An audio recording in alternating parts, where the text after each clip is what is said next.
మహాకృపను బట్టి అరకు వ్యాలీలో ఉన్నటువంటి క్రీస్తు సంఘ సభ్యులైనటువంటి మిమ్మల్ని కలుసుకొని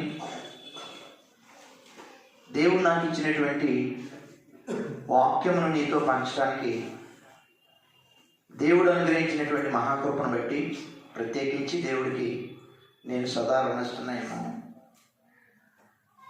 కొద్ది నిమిషాలు ఓపికతో మీరు ఈ మాటలు వినడానికి సిద్ధపడి ఉన్నారు కనుక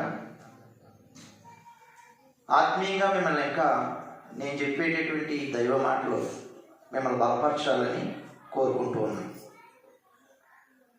మాదైతే వాస్తవానికి కాకినాడ ప్రాంతం. చాలా కాలం క్రితం దేవుని యొక్క వాక్యాన్ని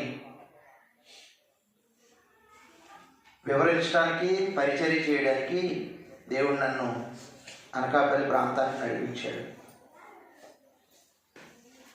అక్కడ సోదరులు మీ అందరికీ తెలుసు, సోదరులు తిమోతి గారు, వారు మేము అందరం కలిసి ఆయా ప్రాంతాల్లో దేవుని యొక్క వాక్యము మాకు ఇచ్చిన జ్ఞానాన్ని బట్టి వెదజల్లుతున్నాము.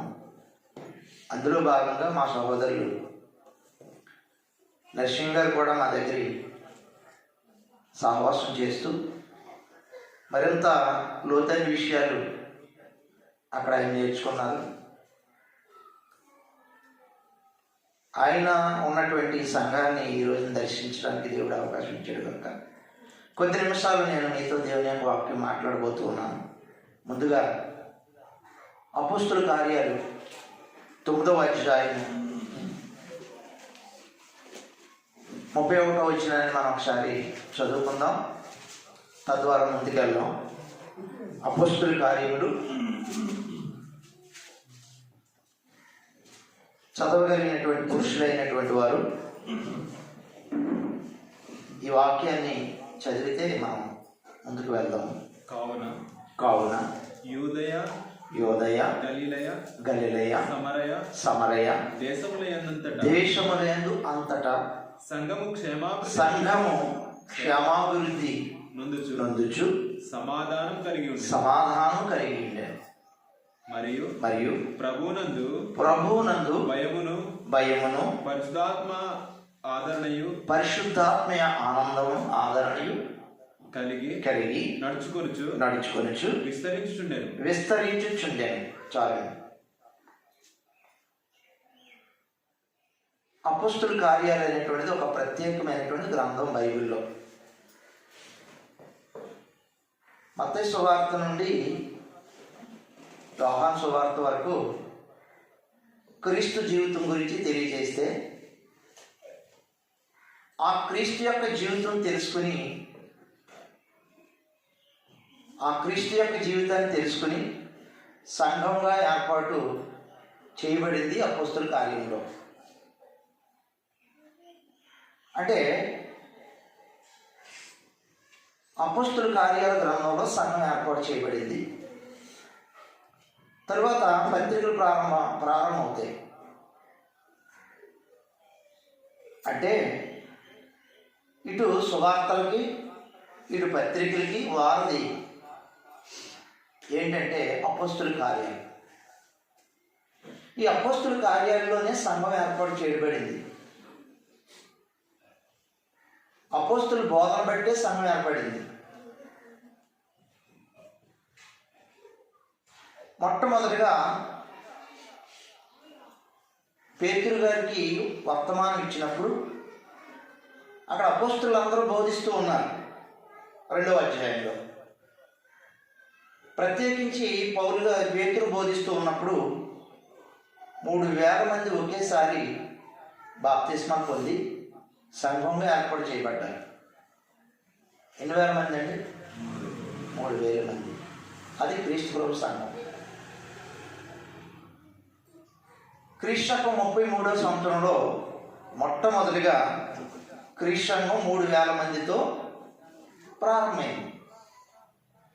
ప్రారంభించబడి యూదయలోను సమరయలోను గలిలయలోను భూదిగంతముల వరకు సంఘం విస్తరిస్తూ ఉంది, అభివృద్ధి చెందుతుంది. ఇప్పుడు మనం చదువుకున్నటువంటి మాట ఏంటంటే సంఘము యోదయలోను సమరయలోను గలిలయ దేశములందు అంతటా సంఘం ఏమవుతుందంటండి? క్షేమాభివృద్ధి కలిగి ఉంది. ప్రియ సోదరి సోదరులారా, పాడేరులో ఉన్నటువంటి లేకపోతే అరకు వ్యాలీలో ఉన్నటువంటి సంఘం కూడా ఇది క్రీస్తు ప్రభు సంఘం కాబట్టి ఇది అభివృద్ధి చెందాలి, విస్తరించాలి. సంఘం అంటే పెంకుల షెడ్ కాదు, రేకుల షెడ్ కాదు, లేకపోతే ఒక బిల్డింగ్ కాదు.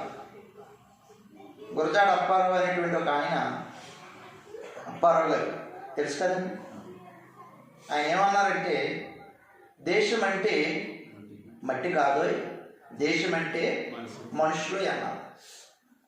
సంఘం అంటే రేకుల షెడ్ కాదు, సంఘం అంటే ఒక 4 ఇటుకల సముదాయం కాదు, బిల్డింగ్ కాదు.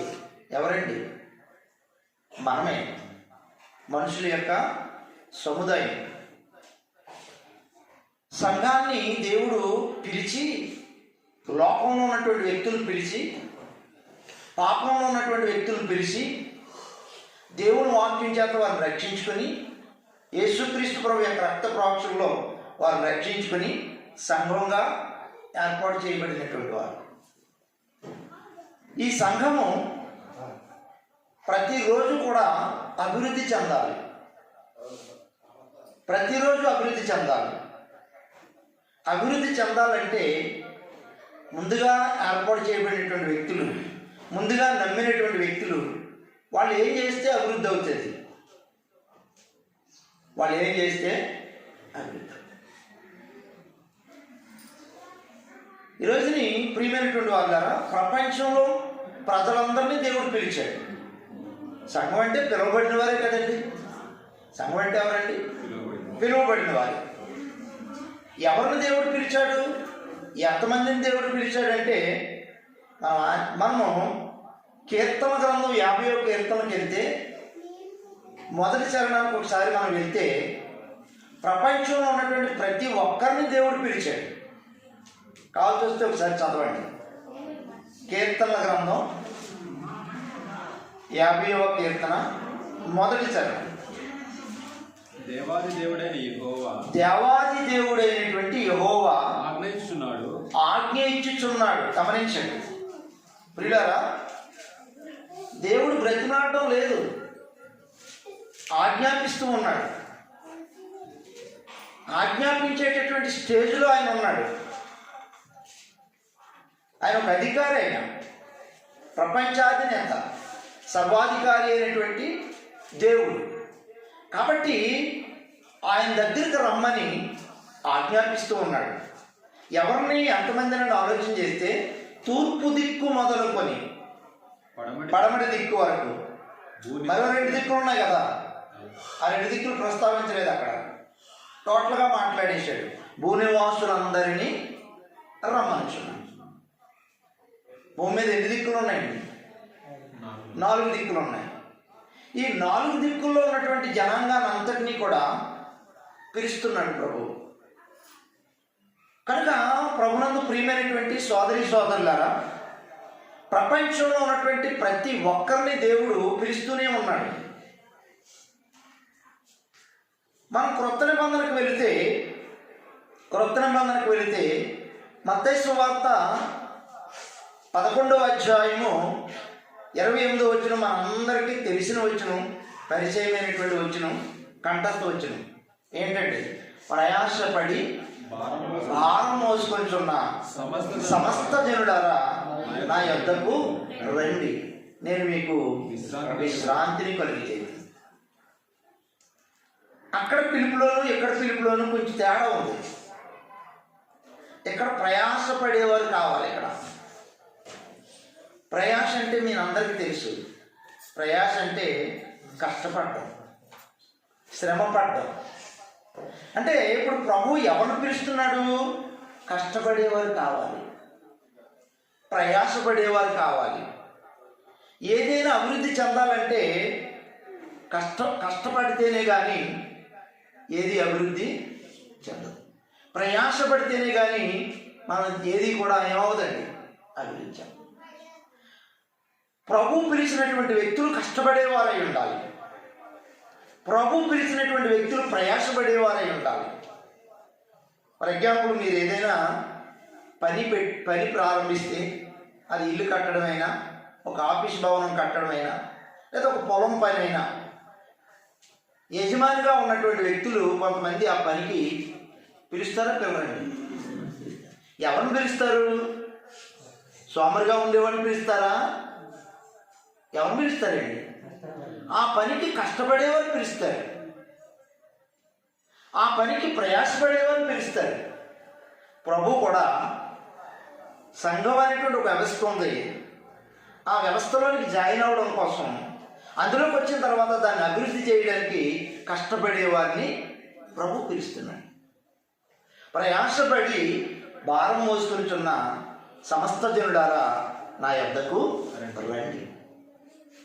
శ్రమ పడేవారు కావాలనికి, కష్టపడేవారు కావాలనికి.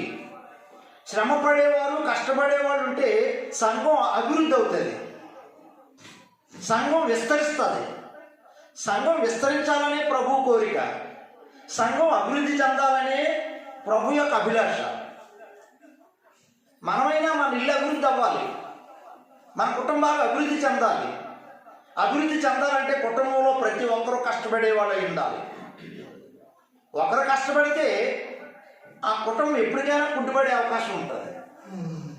ఒకరు కష్టపడితే ఆ ఆఫీస్ ఎప్పుడైనా నిలబడదు. వాస్తవమా కాదంటారండి? ఒక ఆఫీసులో పనిచేసే ప్రతి వ్యక్తి కష్టపడితే ఆ ఆఫీస్ ఎప్పుడు కూడా అభివృద్ధి అవుతుంది. జీతాలు కూడా టయానికి అందుతుంటుంటాయి. ప్రొడక్ట్ అనేక ప్రాంతాలు వెళుతూ ఉంటుంటారు. ఎవరి బలకాడికి వచ్చి వాళ్ళు నిద్రపోతూ ఉంటుంటే, ఎవరి బల దగ్గరికి వచ్చి వాళ్ళు సెలవు చూసుకుంటూ ఉంటుంటే, ఎవరి బల దగ్గరికి వచ్చి వాళ్ళు కూర్చుని పోతూ ఉంటుంటే ఆ ఆఫీసు ఎప్పటికేమవుదండి?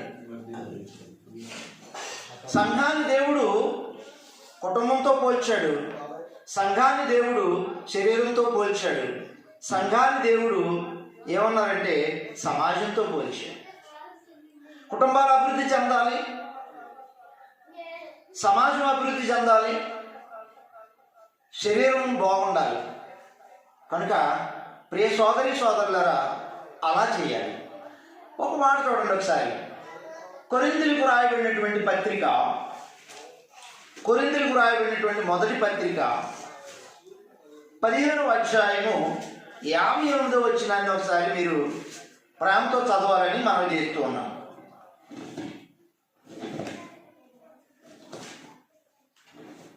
ఇదిగో మీకు ఒక మర్మము తెలుపుచున్నాను. ఇదిగో మీకు ఒక మర్మం చెప్తున్నాను. మర్మం అంటే ఏంటండి?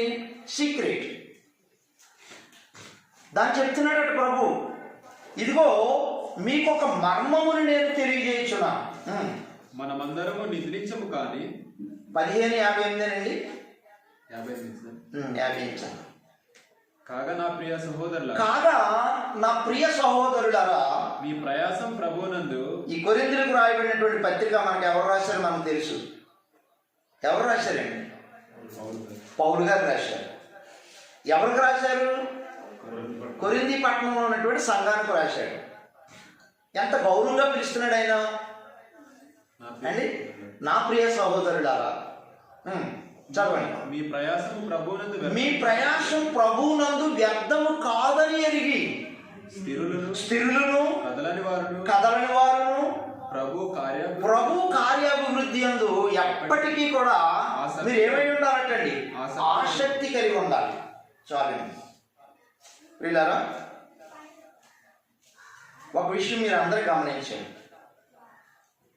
దేవుని సన్నిధికి వచ్చామంటే, సంఘంలో కూడుకున్నామంటే, వాక్యం అక్కడ వెత్తబడుతుందంటే మనమందరం మొట్టమొదటిగా ఆలకించడంలో మనసు పెట్టాలి.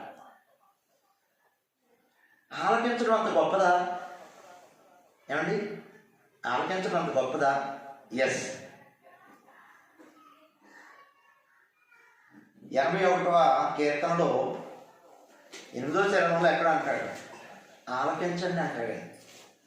బైబిల్లో చాలా చోట్ల ఆలకించుడు అనే మాట ఉంటుందండి. ఆలకించడం ఎంత గొప్పదో మీకు తెలుసండి. మనం ఏదైనా రైల్వే స్టేషన్లో కానీ బస్ స్టాండ్లో కానీ కూర్చున్నప్పుడు అనౌన్స్మెంట్లు వస్తుంటాయి. అనౌన్స్మెంట్లు వస్తాయి రావండి. యువర్ అటెన్షన్ ప్లీజ్, మీరు ఎక్కబోయేటటువంటి ట్రైన్ 1వ నెంబర్ ప్లాట్ఫామ్ మీదకి మరికొద్ది నిమిషాల్లో వస్తుంది. 3 భాషల్లో చెప్తాడు. అవునా? ఎన్ని భాషల్లో చెప్తారు ఇది? ఇంగ్లీషు, హిందీ, తెలుగు. మన ప్రాముఖ్యమైన భాషలు మనకి అవి కదా. అలా చెప్పేటప్పుడు మనం ఏ శాలలోనో పడి అలా చెప్పినప్పుడు మనసు ఎక్కడో పెట్టి ఆలకించకుండా ఉంటే రావాల్సిన ట్రైన్ వచ్చేస్తుంది. టైం అయిపోతే అది ఏమైపోద్దండి, పోతుంది. నువ్వు ఆలకించకపోతే అక్కడే కూర్చుంటావు. అవునా? ఎంత వాల్యుబుల్ అయినటువంటి టికెట్ పోయింది.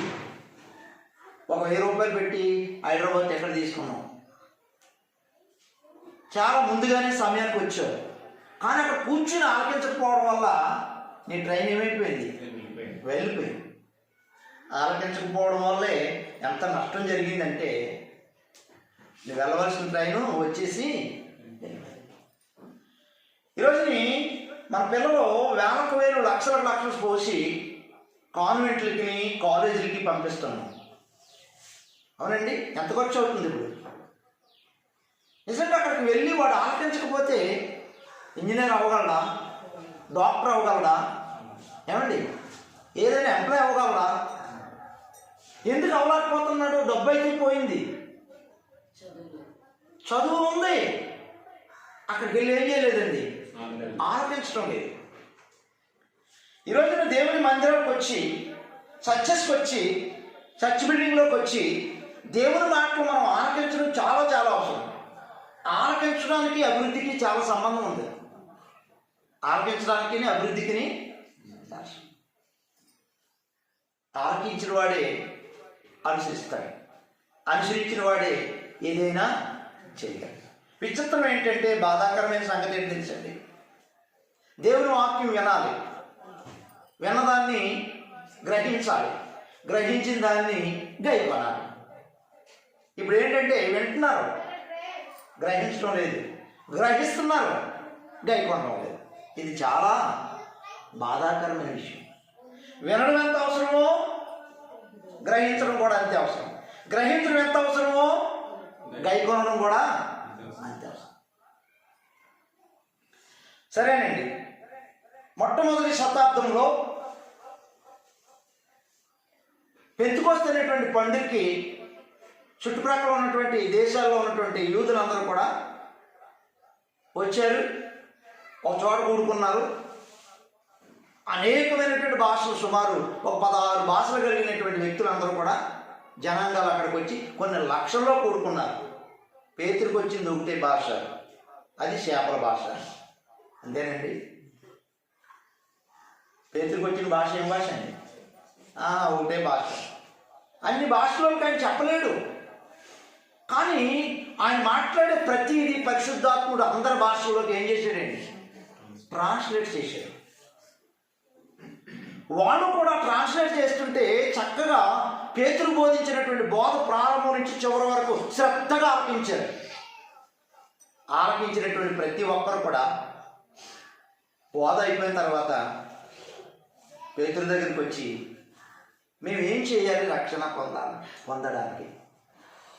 రక్షణ పొందాలంటే మేము ఏం చేయాలని అడిగారండి. ఎందువల్ల అడిగారు చెప్పండి అమ్మా?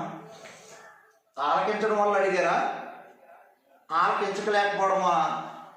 ఆలకిస్తే జరిగిన కార్యక్రమా? మనసు ఎక్కడో పెడితే జరిగిన కార్యక్రమం అదండి. ఆలకించడం వల్ల మనసు ఏమైందండి? మారింది. ఆలకించడం వల్ల మనసు ఏమైందండి? మారింది. మేము పాపం చేసామని అర్థమైంది, మేము ప్రభువుని శిలువ వేసామని అర్థమైంది, లోకరక్షకుని మేమే చంపామని అర్థమైంది. ఈ పొరపాట్లన్నీ క్షమించాలి, మాకు రక్షణ కావాలి అంటే మేము ఏం చేయాలని అడిగినప్పుడు మీరు మారు మనసు పొంది పాపక్షమాపణ నిమిత్తము ప్రతి ఒక్కరు కూడా యేసుక్రీస్తు నామంలో బాప్తిసం పొందమన్నప్పుడు ఒక్క రోజునే ఒకే టైంలో ఇంచుమించు 8,000 మంది పొందారండి. 3,000 మంది బాప్తిసం పొందారు. ఎన్ని వేల మంది అండి? అక్కడ పేతురు శ్రమ పడ్డా లేదండి? శ్రమ పడ్డాడు. ఒక సేవకుడు సంఘం ఎదుగుదల కొరకు సేవకుడు శ్రమ పడాలి.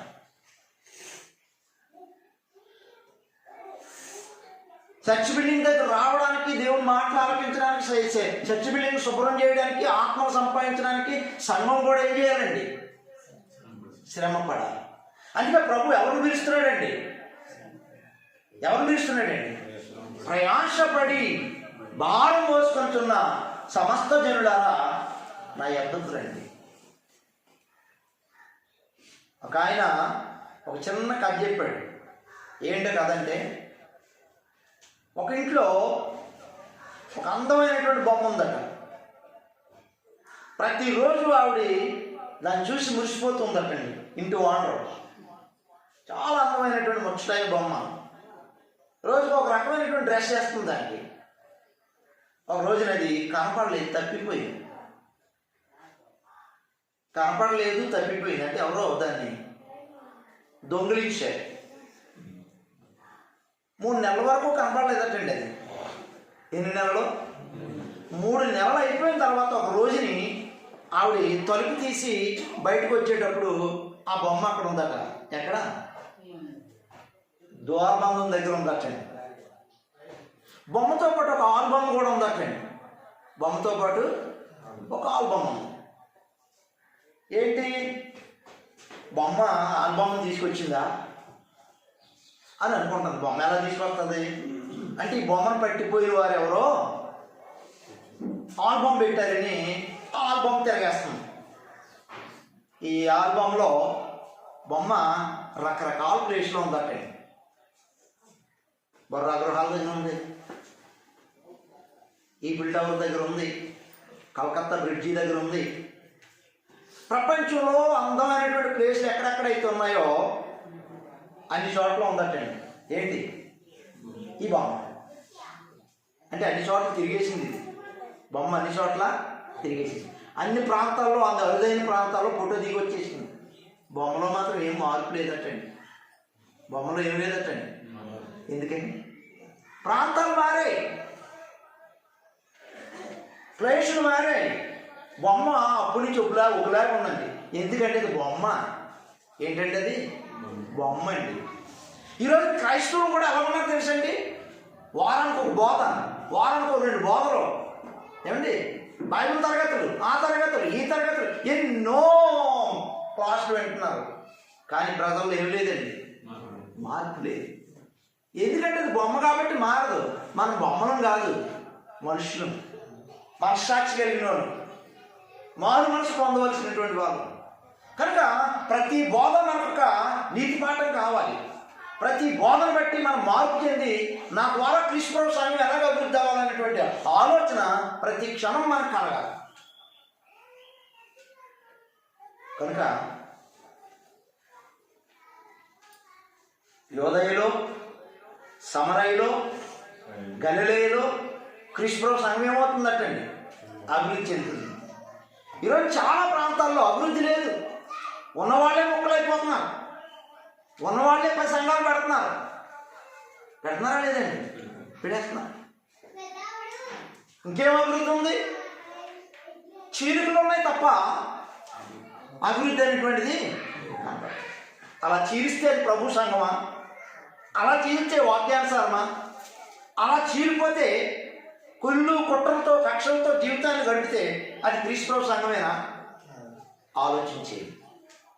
3,000 మంది బాప్తిస్మం పొందారు. తర్వాత ప్రభు కొరకు పడిన ప్రయాసం ఎప్పటికీ కూడా ఏమవుతుందండి? వ్యర్థం అవ్వదు.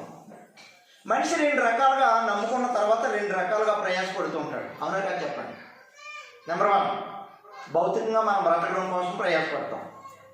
రెండోది ప్రభు సంఘంలో ఉన్నాం కోసం. కాబట్టి ప్రభు సంఘం అభివృద్ధి అవ్వాలంటే నేను ఏం చేయాలన్న దాని మీద భక్తి విషయాల్లో అభివృద్ధి చెందుతుంటాను. అవునా కాదండి? భౌతికంగా మనం అభివృద్ధి చెందుతుంటాం, ఆత్మీయంగా కూడా భక్తిపరంగా ఏమవుతుంటామండి? ఏది ఏది ఏది వ్యర్థం అవుతుంది చెప్పండి? ఏది వ్యర్థం అవుతుంది? భక్తికి సంబంధించినటువంటి ప్రభు కోసం, ప్రభు కార్యక్రమాల కోసం నువ్వు ఒకవేళ ప్రయాసపడితే, శ్రమ పడితే, ఆ శ్రమ ఎప్పటికీ ఏమవుతుందండి? వ్యర్థం కాదు. నీ కోసం నా కోసం కష్టపడింది ఎప్పటికైనా కష్టపడద్దని నేను చెప్పడం లేదు. ఈ కష్టం ఎప్పటికైనా ఏమైపోద్దండి? వ్యర్థమైపోతుంది. నాకు తెలిసి గాజువాక ప్రాంతంలో ఒక ఫ్యామిలీ తెలిసి నాకు, వాళ్ళ అబ్బాయి తక్కువ చదువుకున్నాడు, మంచి ఎలక్ట్రిషియన్ నేర్చుకున్నాడు అండి. పెద్ద కంపెనీలో జాబ్ వచ్చింది. తక్కువ చదువుతో కాదు, అతని దగ్గర ఉన్నటువంటి టాలెంట్ని బట్టి వచ్చింది. వాళ్ళ అమ్మగారు ప్రభువుని నమ్ముకున్నారు. ఏ రోజుని కూడా తన తన తన బిడ్డను మార్చుకోవడానికి ప్రయాసపడలేదు, శ్రమ పడలేదు, వాకింగ్ చెప్పాలన్నటువంటి ధ్యాస లేదు. మంచి జాబ్ వచ్చింది, ఉన్నతమైన స్థాయిలో మేము ఉండాలనేటువంటి ఆలోచన చేసిన కుటుంబం ఏమన్నా. అందుకని రాత్రి అనక పగలనక కష్టపడుతున్నారు, శ్రమ పడుతున్నారు, ప్రయాసపడుతున్నారు సంపాదించడం కోసం. ఎవరి కోసం అండి అది? ఎవరి కోసం అండి? వారి కోసం కష్టపడుతున్నారు. దేవుడు తెలుసు వాళ్ళకి, దేవుడి కార్యక్రమాలు చేస్తే లాభం ఏంటో తెలుసు వాళ్ళకి. కానీ దాని మీద ఏం లేదండి, ధ్యాస లేదు, దాని మీద ఆలోచన లేదు. గాజువాక ప్రాంతంలో విస్తరించిపోతున్నారు, అభివృద్ధి చెందుతున్నారు, ఇల్లులు కడుతున్నారు, బాగా వస్తుంది, పిల్లల్ని అమెరికాలో చదివించుకుంటున్నారు, స్థాయి పెరిగింది. దేవుల్లో మాత్రం అంటే బ్రదర్ మిమ్మల్ని అందరిని అడుగుతున్నాను, ఎంత కష్టపడకుండా స్థాయి వస్తుందండి వాళ్ళకి? ఎంత శ్రమ పడకుండా ఆ స్థితిలో ఉంటారండి వాళ్ళు? భక్తిపరంగా నిల్లుగా ఉన్నారు, దేవుని పరంగా భౌతికంగా ఎలా ఉన్నారటండి? హై స్థాయిలో ఉన్నారు, కార్లు కొనుక్కున్నారు, ప్రయాణాలు విమానాల్లో జరుగుతున్నాయి బ్రహ్మాండంగా. ఇంటిళ్ళ పాటికి ఒకరు పడితే ఒకరికి స్వస్థత లేదండి, ఆరోగ్యం లేదండి. మొన్న అమ్మగారికి గుండె చిల్లు అయిపోయింది. ఎక్కడికిన అనకాపల్లి ఆసుపత్రి తీసుకెళ్తే రోజుకి 40,000 రూపాయలు కట్టాలి. డాక్టర్ ఫీజు కాదు ఇది, హాస్పిటల్లో ఉండడానికి. డాక్టర్లు ఏదైనా మందు రాస్తే దానికి మళ్ళా అది ఎంత ఖరీదైనా మీరే తెచ్చుకోవాలి. ఎప్పటికంటే అది ఖర్చు. అది కూడా మేము గ్యారంటీ చెప్పలేము ఒక్క రోజుకి. అంటే వారి కోసం పడిన ప్రయాసం ఏమైపోతుందండి? ఇప్పుడు ఏమైపోతుందండి? వ్యర్థమైపోతుంది. దేవుడు మనకు ఆయుష్ ఇచ్చాడా, ఆరోగ్యం ఇచ్చాడా, సత్యం తెలిపాడా, సంఘంలో సభ్యత్వం ఇచ్చాడా, అన్నీ ఆలోచన లేకుండా, దీనికోసం శ్రమ పడకుండా 24 అవర్స్ వారంలో 6 రోజులు మన కోసమే కష్టపడి ఒక్కరోజు కూడా దేవుని కోసం ప్రయాసపడేటటువంటి స్థితి ప్రజలు ఏం చేసుకున్నారండి? బోధలు వింటున్నాం, ఎన్నో బోధలు వింటున్నాం, కానీ మనం ఉంటున్న సంఘం మాత్రం ఏమవడం లేదండి. ఆదివారం వచ్చామా వెళ్ళిపోయామా, ఏదైనా క్లాస్కి వచ్చామా వెళ్ళిపోయామా. నేను ఇటుండి వచ్చేటప్పుడు పాడేరులో ఒక క్రీస్తు సంఘం ఉంది, రోడ్ డోర్. ఆయన హ్యాండిక్యాప్డ్ అబ్రహాం గారిని అక్కడ ఆగి క్రీస్తు సంఘం అనుకోడికి నాకు చాలా సంతోషం. ఆగి మేడం ఇంకా టైం ఉంది, వెళ్ళాలి వెళ్ళాలంటే అని అక్కడ ఆగి లోపలికి వెళ్ళబడికి హ్యాండిక్యాప్డ్ ఆయనే షాపులు వేసుకుంటున్నాడు, ఆయనే కుర్చీలు వేసుకుంటున్నాడు, ఆయనే తుడుచుకుంటున్నాడండి. మరి వీళ్ళందరూ ఏంటండి? ఆయన తుడిచేసి షాపులు వేసేస్తే వచ్చి ఏం చేస్తారండి? కూర్చుని మాకేం పర్లేదు. సంఘాన్ని క్రీస్తు ప్రభువు దేంతో పోల్చాడు ఒక్కసారి మీరు ఆలోచన చేస్తే, కుటుంబాన్ని పక్కన పెట్టండి, శరీరంతో పోల్చాడు కదా. సంఘం నా శరీరం అనలేదా? క్రీస్తు ప్రభు ఏమన్నాడండి? సంఘం ఆయన శరీరం. అంటే మనమేమో శరీరంలో వాళ్ళది పార్ట్ అన్నమాట. నువ్వు గుండె కావచ్చు ఒకవేళ, లేకపోతే ఓ కిడ్నీ కావచ్చు, లేకపోతే ఏదో ఒక పార్ట్, ప్రతి పార్ట్ పనిచేస్తేనే శరీరం ఎలా ఉంటుందండి? ప్రతి పార్ట్ పనిచేస్తేనే ఎలా ఉంటుందమ్మా?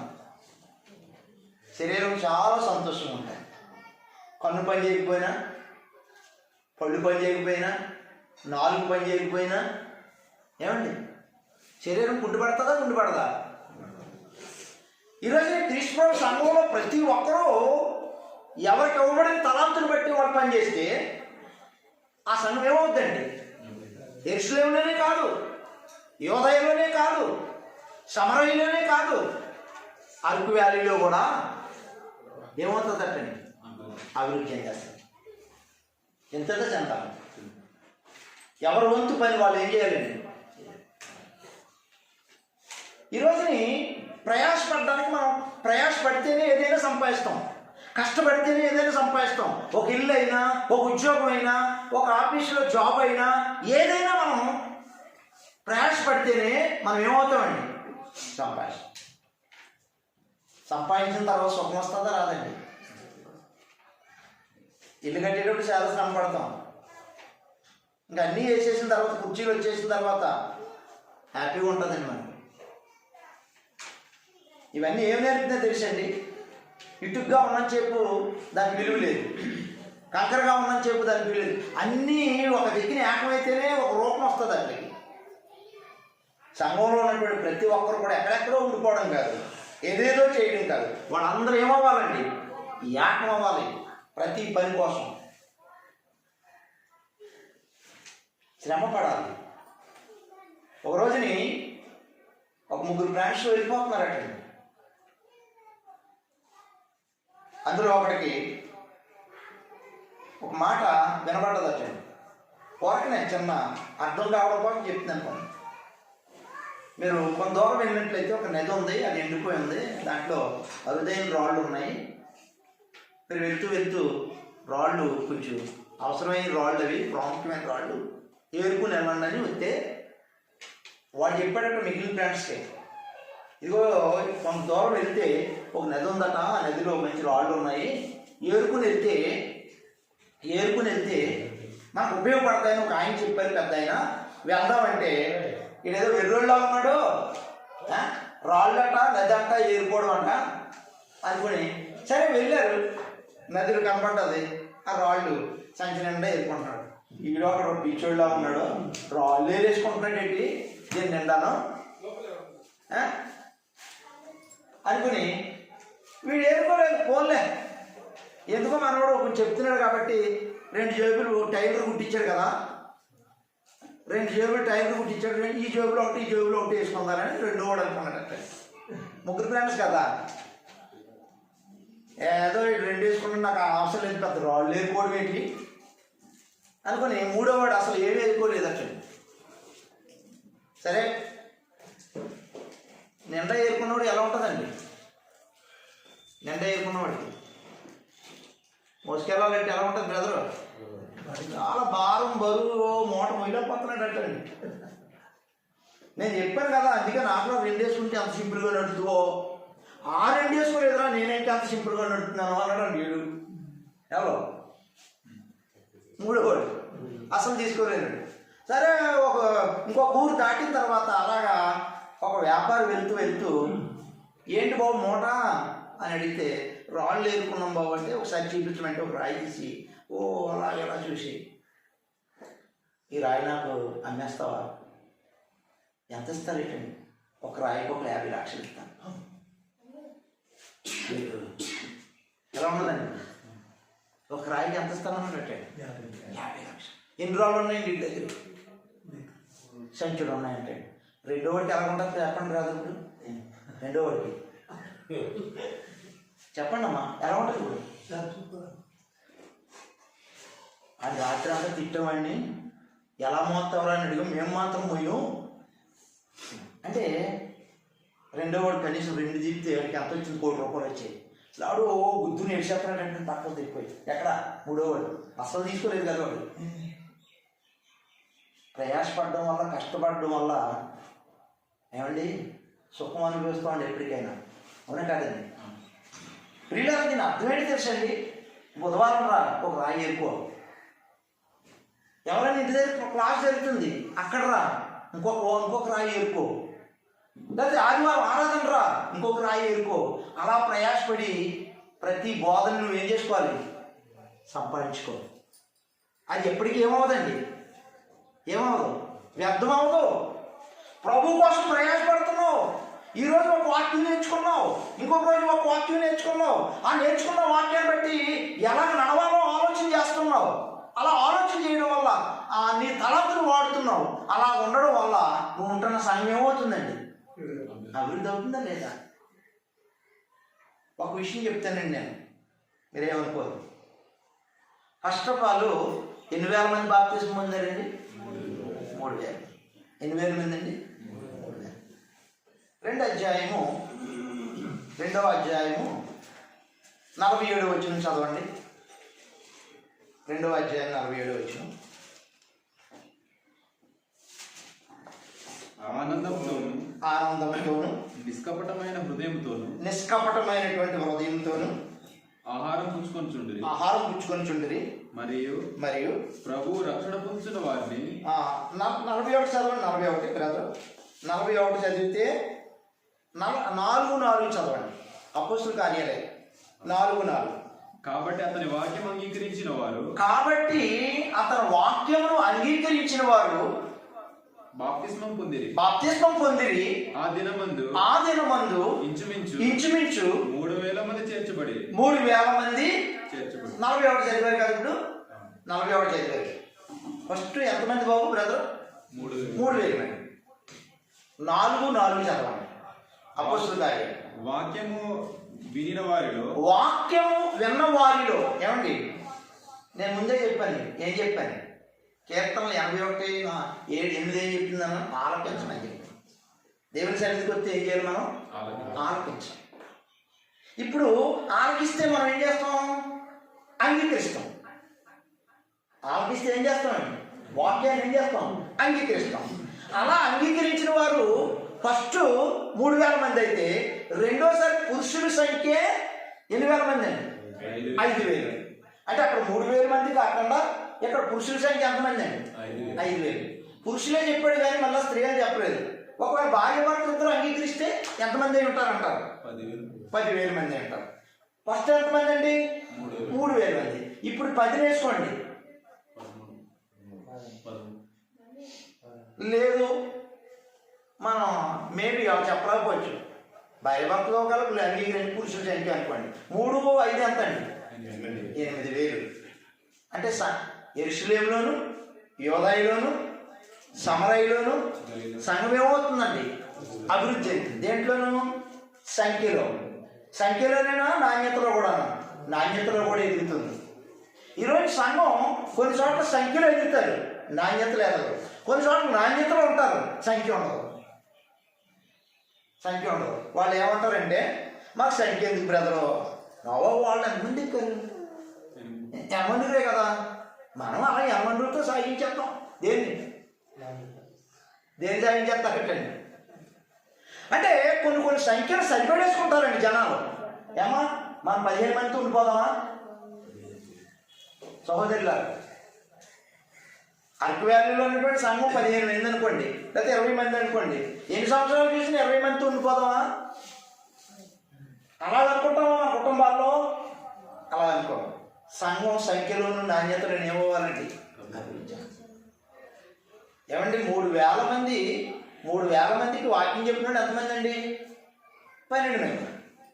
అందులో ముఖ్యంగా ఎవరు మన ప్రస్తావన వచ్చింది? పేతురు గారి ప్రస్తావన వచ్చింది. మొత్తం పోనీ 12 మంది కాకపోతే ఒకడే బోధించాడు అనుకోండి. 8,000 మంది బాప్తిజం పొందారు? 3,000 మంది. ఇంకా ఒక్కడే బోధించారా? 12 మందే బోధించారా? ఈ 3,000 మంది బోధించారా? మళ్ళా ఈ 3,000 మంది మళ్ళీ పనిచేశారండి. ఈ 3,000 మంది ఏం చేశారండి? మళ్ళా పనిచేశారు. 3,000 మంది పనిచేస్తే పురుషుల సంఖ్య ఎంతమంది బాప్తిజం పొందారండి? 5,000 మంది బాప్తిజం పొందారు. 2వ అధ్యాయంకి వచ్చేసరికి 3,000 మంది. 4వ అధ్యాయంకి వచ్చేసరికి 8,000 మంది, 5,000 మంది. అంతేనండి. తర్వాత మీరు ప్రియులారా ఇంకో మాట చదవండి. అపోస్తలుల కార్యాలు 6వ అధ్యాయం 1వ అధ్యాయం 1వ వచనం 8వ వచనం. ఏమన్నా బ్రదర్? అపోస్తుల కార్యాలు 6వ అధ్యాయము 1వ వచనం 7వ వచనం చదవండి. ఆ దినములలో శిష్యుల సంఖ్య విస్తరిస్తూ ఉన్నప్పుడు అనుదిన పరిచర్యలో తమలోని విధవరాండ్రును చిన్న చూపు చూచిరని. చాలు, ఇప్పుడు 7వ వచనం చదవండి. 7వ వచనం. దేవుని వాక్యము ప్రబలమై శిష్యుల సంఖ్య ఏమవుతుందటమ్మా? దేవుని వాక్యం ఏమవుతుంది? ప్రబలం అంటే చెప్పండి. రోజు రోజుగా ఏమైపోతుందండి? పెరిగిపోతుంది. ఏమండి, ఒకటి చేసే పని లేకపోతే ఎక్కువ మంది చేసే పని? ఇది ముందు 12 మంది చేశారు, 3000 మంది పుట్టుకొచ్చారు. 3000 మంది పని చేశారు, 5,000 మంది పుట్టుకొచ్చారు. అవునండి? అంటే సంఘంలో ప్రతి ఒక్కరు పని ఉందా లేదండి? అవయవాలు, శరీరంలో ఉన్న అవయవాలు అన్నింటిలో పని ఉన్నాయా లేదండి? ఉన్నాయి. అలా లేకపోతే మనం ఎక్కడికన్నా వెళ్ళగలుగుతామండి బ్రదరు? కళ్ళు చూసాయి కాబట్టి నేను పాడేరు వచ్చాను, కాళ్ళు సహకరించాయి కాబట్టి పాడేరు వచ్చాను, చేతులు బాగా పట్టుకున్నాయి కాబట్టి పాడేరు వచ్చాను. మరి ఎన్ని చేయకపోతే ఇది ఒకటి చూడండి. ఇక్కడ నేను ఒక్కొక్క టేబుల్ ఇవ్వబడుతున్నాను. పేదరు ఒక్కడు బాగు చేశాడు అనుకోండి, ఎలా వచ్చారండి? తర్వాత వచ్చారా లేదండి? నీ ఒక్కడు ఒక వ్యక్తి, 2 వ్యక్తులు చెప్తే, ఒక 3 చెప్తే, వాళ్ళు మళ్ళా స్ప్రెడ్ అయ్యి చెప్తే సంఘం ఏమవుతుందండి? ఇప్పుడు సంఘం ఏమవుతుంది అక్కడి అభివృద్ధి. చూడండి, 2వ అధ్యాయంలో 3,000 మంది, 4వ అధ్యాయంలో 5,000 మంది, 7వ అధ్యాయంలో ఇంకేం చెప్పలేదు బ్రదరు. 6వ అధ్యాయంలో 7వ వచనం చదివి ముగిందాం. కొన్ని మాటలు చెప్పిన తర్వాత దేవుని వాక్యము ప్రబలమై శిష్యుల సంఖ్య యెరూషలేములో బహుగా విస్తరించాడు. బ్రదరు ఏమన్నారు బ్రదర్? అంటే ఏం చెప్పలేదు ఇప్పుడు?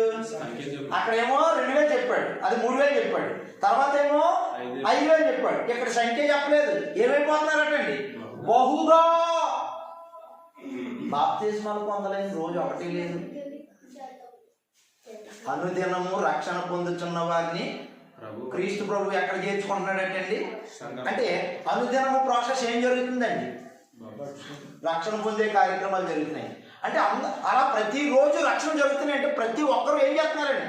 సంఘంలోకి వచ్చిన ప్రతి వారు ఏం చేస్తున్నారండి? పని చేస్తున్నారు. పనిచేసేవాడు కావాలని ప్రభువు ఏం చేశాడండి? పిలిచాడు. ప్రయాసపడి భారం మోసుకుంటున్న సమస్త జనులారా నా యొద్దకి రండి, నేను మీకు ఏం చేస్తాను? మీకు ఒకే ఒక స్టోరీ జ్ఞాపకం చేసి ప్రభు కోసం ఎలా ప్రయాసపడ్డారో గుర్తు చేసి ముగిస్తాను. ఒక్కసారి లోకసువార్త 5వ అధ్యాయం తీయండి. లోకసువార్త 5వ అధ్యాయం. లోకసువార్త 5వ అధ్యాయం తీయండి అమ్మా. 1వ వచనం చదవండి. 1వ వచనం.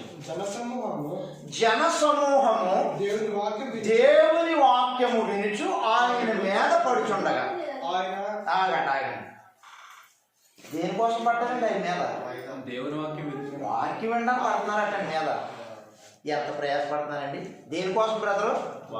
వాక్యం వినడం మీద పడిపోతున్నారటండి. చాలా చోట్ల భోజనాలు పెడుతుంటే మీద పడిపోతుంటారండి. ఏమో అదేనా?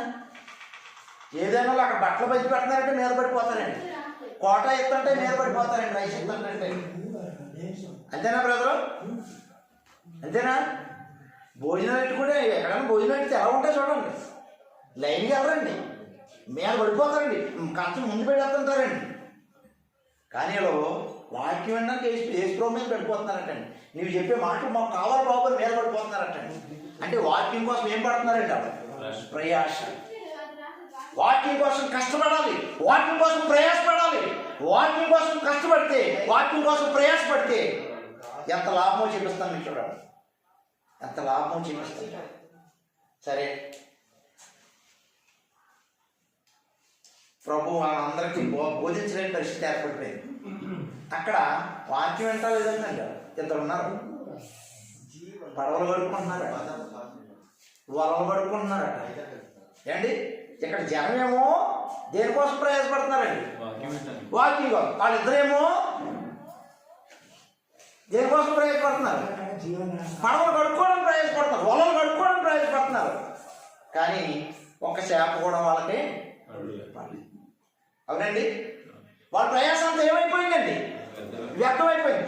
రాత్రి 6 నుంచి 6 వరకు, ఉదయం 6 వరకు ప్రయాసపడితే ఒక్క చేప కూడా మాకు పడలేదన్నది వాక్యంలో.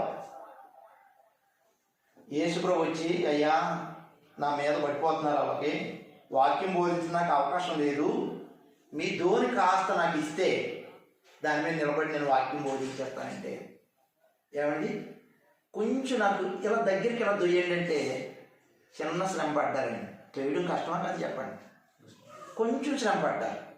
మరి వాళ్ళ కోసం శ్రమ ఎంత? 6 to 6 అండి. వాళ్ళ కోసం పడ్డది, ప్రభు కోసం పడ్డది కొంచెం. వాక్యం వినకపోయినా, యేసుప్రభు ఏంటో తెలియకపోయినా కాస్త శ్రమపడి ధోనికి దూశారు. యేసుప్రభు బోధ బోధించాడు, బోధ అయిపోయింది. మరి ఆయన కోసం కష్టపడిన గురించి ఆయన ఆలోచించాలి కదా. ఏమంటే ఆలోచించాలా లేదా? నా కోసం చిన్న దోశారు కదా, ఈయన అవకాశం ఇవ్వబట్టే కదా వీళ్ళందరికీ నేను ఏం చెప్పగలిగాను, వాక్యం చెప్పగలిగాను. నా కోసం ఇంత కష్టపడిన వ్యక్తులకి నేను ఏం చేయాలి, ఏదో ఒకటి చేయాలనుకుని ఇప్పుడు ఏం చేస్తారంటే కాస్త లోతుకు దొయ్యండి. దేన్ని? నా కోసం కొంచెం దోశారు కదా, ఇప్పుడు మీకోసం ఏం చేయాలి? అప్పుడు పేతురు అన్నాడు, ప్రభువా మేము రాత్రంతా కష్టపడ్డాం, చేపలు ఎప్పుడు పడతాయో మాకు తెలుసు, అలాగ తెలిసి కూడా రాత్రి నుంచి ఉదయం వరకు కష్టపడినా మాకు ఒక్క చేప కూడా పడలేదు, కానీ నీ మాట చెప్పుని మాత్రం చేస్తాం. ఎందుకంటే ఆ మాట నీ మాటలో ఎంత విలువ ఉందో తెలియదు, కానీ ఓకెళ్తే రావుంది మీ వెనకాల తిరుగుతున్నారు. మేమంటే రాలేకపోయాం, కానీ నీ మాటలో ఎంత విలువ లేకుండా వాళ్ళు నీ వెనకాల తిరిగారు. కాబట్టి నీ మాటను బట్టి మేము వేస్తాం బాబు, కుడివైపున ఏమంటున్నాం, కుడివైపునే వేస్తామని చెప్తే ఆనందం పట్టలేకపోయారండి. అవునా కదా? రాత్రి అంతా చేపడలేని వాళ్ళు ప్రభు కోసం కష్టపడితే ఆ కష్టం ఏమైపోలేదండి, వాళ్ళ కోసం కష్టపడిన కష్టం అంతా ఏమైపోయిందండి, వ్యర్థమైపోయింది. ఒక్క చేప కూడా పడలేదు. కానీ ప్రభు చెప్పిన మాటను బట్టి కష్టపడితే వాళ్ళ ప్రయాసం ఏమవలేదండి, వ్యర్థం కాలేదు. ఇంకొకరు కొంతమంది సాయం చేయగలిగారండి. వాళ్ళు అవునా, చేశారా లేదండి చెప్పండి అక్కడ. కనుక మనం మన కోసం కష్టపడే దానికంటే ప్రభు కోసం, ప్రభు కార్యక్రమాల కొరకు, వాక్యం వినడం కోసం, భక్తిని సంపాదించుకోవడం కోసం, 10 మందిని దేవుని మందిరంలో నడిపించడం కోసం మనం ఎప్పుడైతే శ్రమ పడతామో ఆ శ్రమ ఎప్పటికీ ఏమవుదండి, వ్యర్థం కాదు. అలా కష్టపడితే నువ్వు ఉంటున్న సంఘం నిన్ను బట్టి అభివృద్ధి అవుతుంది. నువ్వు పాటలు పాడడానికి కష్టపడి ఎంత కష్టపడకుండా గొప్ప సింగర్లు అయిపోయారనుకున్నారు వీళ్ళందరూ. స్టేజ్ల మీద పాడుతున్నారంటే వీళ్ళందరూ సినిమా యాక్టర్లు చాలా మంది ఎంత కష్టపడకుండా వాళ్ళ స్టేజ్కి వచ్చారండి. దేవాలయంలో మంచి పాటలు పాడడానికి కష్టపడి, పరిచయం చేయడానికి కష్టపడి, 10 మందిని దీన్ని వెంట తీసుకొచ్చి దేవుని మందిరంలో తీసుకొచ్చి దేవుని వాక్యం చెప్పడానికి కష్టపడు. ఈ కష్టం ఎప్పటికీ ఏమవుదండి. లాస్ట్గా ఒక వచ్చింది మత్తయి సువార్త 14వ అధ్యాయం. మత్తయి సువార్త 14వ అధ్యాయం ఒకసారి తీసుకోండి. 14వ అధ్యాయం ఒక వచనం చదవండి బాబు, 3వ వచనం నుంచి చదవండి. 14 అధ్యాయం 13 నుంచి 13 వచనం చదవండి. యేసు ఆ సంగతి విని దోణి ఎక్కి అక్కడి నుండి అరణ్య ప్రదేశానికి ఏకాంతముగా వెళ్ళిపోయాడు. ధోని అక్కడ గుర్తుపెట్టుకోండి బ్రదరు, యేసుప్రభు ఎలాగెళ్తున్నాడు బ్రదరు? అరణ్యానికి ధోని ఎక్కి వెళ్తున్నాడు. దేనికోసం? ఏకాంతం కోసం. ఆయనకి ఏకాంతం లేదు ఎక్కడ. అందుకే మాట్లాడాడు, నక్కలకి కుక్కలకి గొర్రెలు ఉన్నాయేమో కానీ మనుషు కుమారుడు తలవాల్చుకోవడానికి అంటే ఆయన స్థలం లేదా బ్రదరు? నిజం చెప్పండి, ఆయన స్థలం లేదా? ఆయనకు అంటే అర్థమేంటి తెలుసండి, నాకు పడుకోవడానికి టైం లేదు, తినడానికి టైం లేదు, నా తండ్రి నాకు అప్పగించబడిన పనే నాకు ఆహారం అన్నాడు. అవునా కదండి? అంటే ప్రభు ఏ పని అయితే చెప్పాడో ఆ పని తోచా తప్పకుండా చేయడానికి ఆహార నిమిషంలో పని చేస్తున్నాడు ఆయన. అందుకని పడుకోవడానికి కానీ ఉండడానికి కానీ ఆయనకి ఏం లేదు. అది ఆ మాటకు అర్థం. అందుకనే ఆ పని అంతా చేసి లాస్ట్ శిలువ మీద ఏమన్నా తెలుసా? తండ్రి నువ్వు నాకు అప్పగించబడిన పని ఏమైంది? సమాప్తి అయ్యింది. 7 మాటల్లో ఒక మాట, సమాప్తి అయింది నువ్వు అప్పగించబడిన పని. కనుక ప్రభునందు ప్రియమైనటువంటి వాళ్ళ యేసు ప్రభు దోణిలో ఎక్కి అరణ్యానికి ఏకాంతంగా వెళ్ళాడట. నేను మిమ్మల్ని అందరిలో క్వశ్చన్ అడుగుతాను. నర్సింగ్ గారు ఇలా సెంటర్లో నాకు కనపడ్డాడు, బైక్ మీద వస్తున్నాడు. నర్సింగ్ గారు నేను చూసి నడిచి వస్తున్నాను. ఇప్పుడు ఈ మందిరానికి ఎవరి ముందు వస్తారు? నర్సింగ్ గారు ఎక్కడికి వస్తారో తెలుసు, నాకు చూశాను అండి. నర్సింగ్ గారు దేని వచ్చారు? బైక్ మీద వచ్చారు. నేనే నర్సింగ్ గారిని చూసి ఇక్కడ కూడుకోతే ఈయన కలుసుకోవాలని ఇప్పుడు నేను బయలుదేరాను. ఇద్దరులో ఎవరి ముందు వస్తారు? ఏమ్మా, నర్సింగ్ గారు వస్తారు, ఈజీగా చెప్పచ్చు. సరే, ఇక్కడ జరిగింది ఏంటి? యేసుప్రభు ఏమో దోణిలో వెళ్తున్నాడు. దోణిలో వెళ్ళిన సంగతి బ్రదర్ చూశాడు. యేసుప్రభు ఎవరు నేను చూశాను, అంత విలువైన మాటలు చెప్పేవాడు చూసి రెండర్ అని ఒకడికి అలా పట్టణాలకి సేవ్ చేసేటట్టు. ఏ మాట? యేసుప్రభు వారు అరణ్యంకి వెళ్తున్నాడు అన్నమాట. టైం పడదా బ్రదర్ అందరికి చెప్పుకోవడానికి. ఎన్ని పట్టణాలు వచ్చాయి? చాలా పట్టణాలు వచ్చాయండి అక్కడికి. యేసుప్రభు వారు ముందు వెళ్ళారా, పట్టణస్తులు అందరూ ముందు వెళ్ళారా? చదవండి.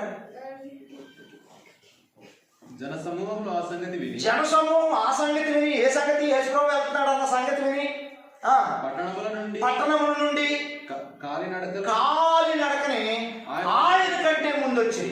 ఇదేంటి బ్రదరు? ఏమంటే విచిత్రంగా లేదా బ్రదరా మీకు? ఏమండి మీరు వింటున్నారా? ఇప్పుడు నర్సింగ్ గారండి యేసుప్రభు వెళ్తున్నాడు అని చెప్పాను. ఆయన వచ్చి ఏం చెప్పాడు? యేసుప్రభు వెళ్తున్నాడట. ఇలాగా ఎంతమంది? ముగ్గురికా నలుగురికా? పట్టణాలకే చెప్పేసుకున్నానంటే ఎంత టైం పడుతుంది బ్రదరు?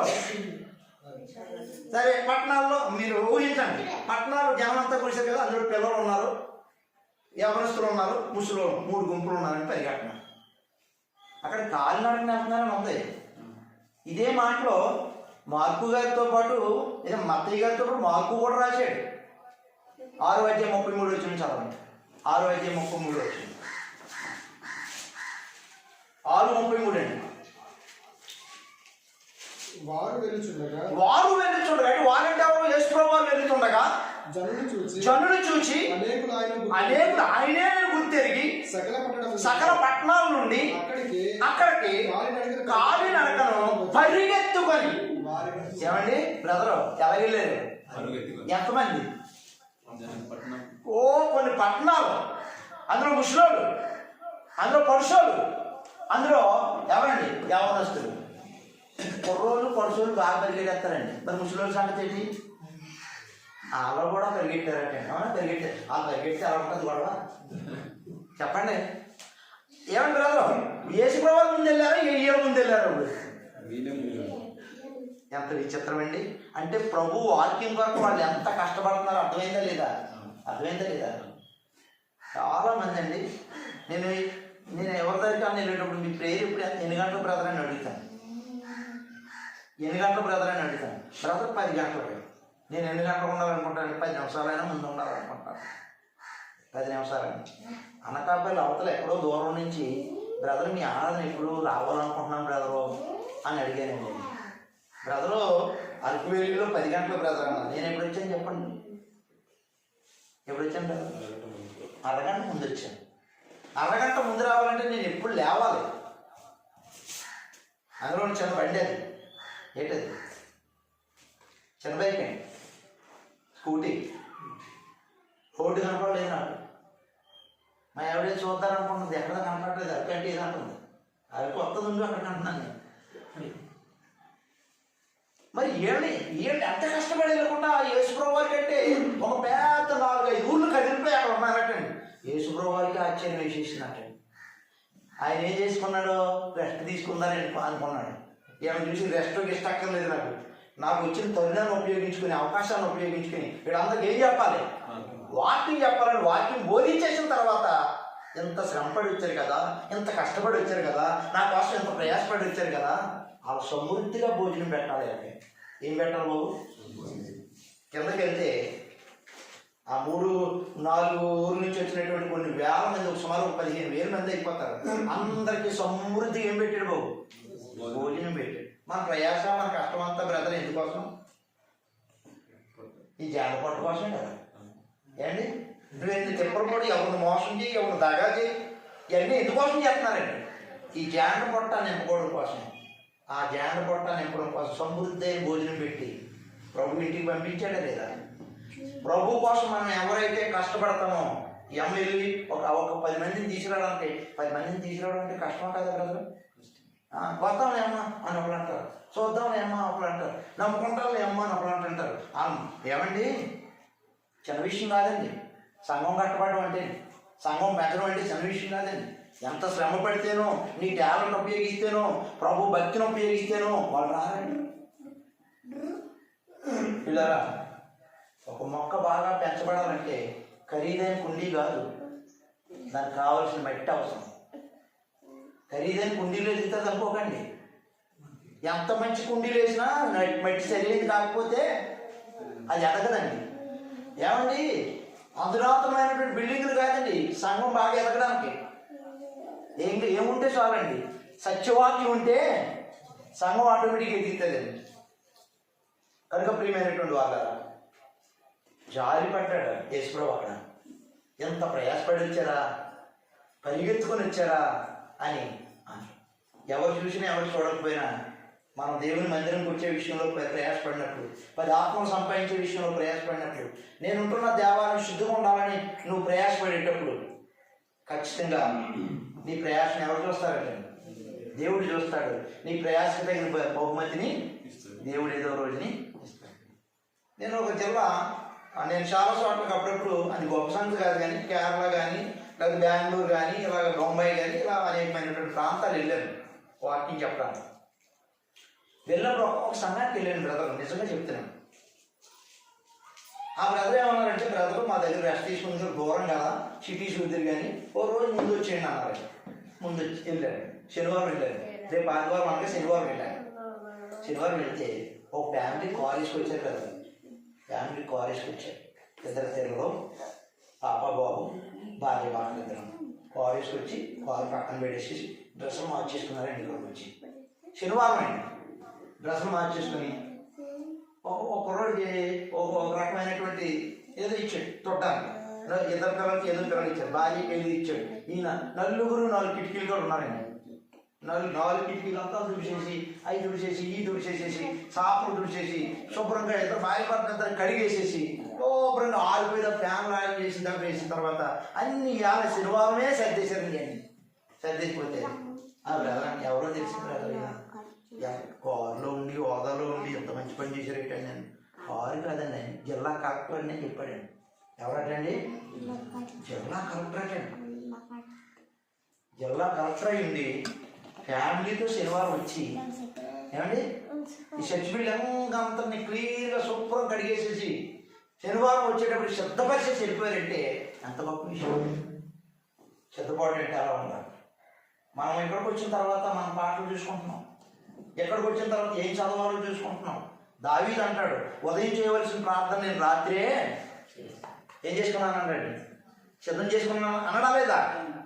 కాబట్టి నిన్ను బట్టి నన్ను బట్టి మన శరీరంలో ఉన్న అవయవాలను కాబట్టి సంఘం అభివృద్ధి అవ్వాలంటే శరీరంలో ఉన్నటువంటి పార్ట్లన్నీ బాగా పనిచేసినప్పుడు ఈ శరీరం చాలా అందంగా కనపడుతుంది, ఏ రోగం లేనటువంటి ఇదిగా కనపడుతుంది, చాలా హెల్తీగా కనపడుతుంది. క్రీస్తు సంఘంలో ప్రతి ఒక్కరు పనులే ఉంటాం. పనులే దేవుడు పిలిచాడు కదా. ప్రయాసపడి భారం మోసుకుంటున్న సమస్త జనులారా నా దగ్గర రండి. మనం కష్టపడేవారికి కావాలి ప్రభు పని అభివృద్ధికి. ఆయన పనే కాదు, మన ఇల్లు కూడా అభివృద్ధి అవ్వాలి, మనకున్న సమస్తం అభివృద్ధి అవ్వాలి, సంఘం కూడా అభివృద్ధి అవ్వాలంటే ఆఖరి వచనం చదవండి. అదే జ్ఞాపకం చేస్తున్నాను. కొరింథీయులకు రాయబడిన పత్రిక 15వ అధ్యాయము 58వ వచనం. కొరింథీయులకు రాసినటువంటి పత్రిక 18వ అధ్యాయం 58వ వచనం. మీ ప్రయాసము ప్రభువునందు వ్యర్థము కాదని ఎరిగి స్థిరులను. ప్రభు పనికి అలాంటి కావాలండి, స్థిరమైన వాడు ఉండాలి. స్థిరం అంటే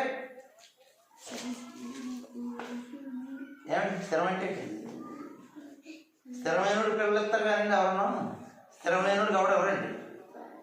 స్థిరమైన వాడికి అప్పులు ఇస్తారు కానీ స్థిరమైన వాడికి ఎవరు అప్పులు ఎవరండి?